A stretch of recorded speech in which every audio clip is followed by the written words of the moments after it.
Hello friends, तो आज हम आपके सामने लेकर आए हैं एसपी बख्शी के idioms and phrases. Number 1, at one's wits end. Perplexed. तो परप्लेक्स्ड को लर्न करने का क्या मीनिंग होता है? परप्लेक्स्ड का मीनिंग होता है उलझन। ठीक है, यानी किसी चीज़ के लिए किसी चीज़ का माइंड में उलझन में होना। तो आप कह सकते हैं जैसे इसको लर्न करने की बहुत ही ईजी ट्रिक है परप्लेक्स्ड, यानी कि जब दो प्रॉब्लम्स आपके सामने पेयर में आ गई तो आपका माइंड क्या हो गया? कंफ्यूज्ड हो गया है, यानी कि आप उलझन में हो गए।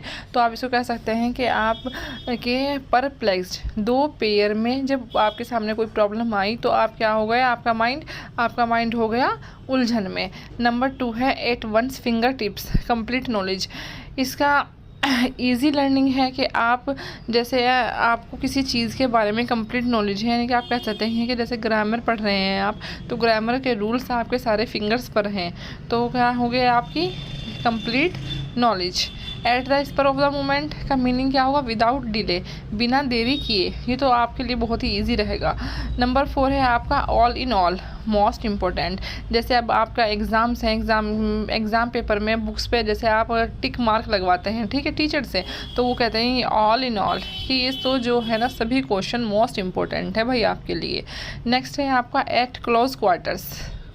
मीनिंग होगा इसका क्लोज एग्जामिनेशन, यानी कि जब कहते हैं जब आपका मीनिंग जो आप की एग्ज़ाम बहुत ही नियर आ गए हैं आपके, तो कहते हैं आप क्लोज एग्जामिनेशन है। Apple pie order in perfect order.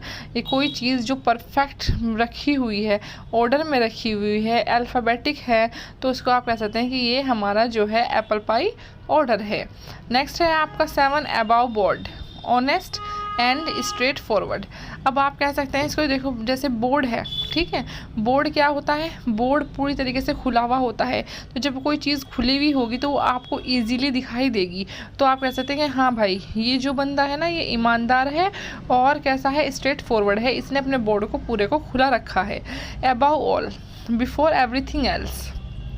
ये अपने आप को सबसे ऊपर समझते हैं और अपन एवरीथिंग जो देखते हैं कि बस जो सोचते हैं कि ये हम ही सबसे ऊपर हैं, तो before everything else. As fit as a fiddle, strong and healthy. कि आप कहते हैं भाई ये जो है ना, ये डेली जिम करता है और जिम करने की वजह से ये क्या हो गया है भाई? स्ट्रॉन्ग है और हेल्दी है। नेक्स्ट है आपका number 10 at random. At random होता है आपका एमलेसली, यानी कि कोई भी इसका एम नहीं है, बिना किसी एम के, बस ये एट रैंडम कोई भी कोर्स किए जा रहा है। क्या आप कहते हैं जिसने अभी इसने बीए किया, फिर उसके बाद इसने बीकॉम कर लिया, उसके बाद इसने कोई और कोर्स में एडमिशन ले लिया, तो इसका कोई एम नहीं है। ये बिना एम के कोई भी एमलेसली कुछ भी कोर्स किए जा रहा है।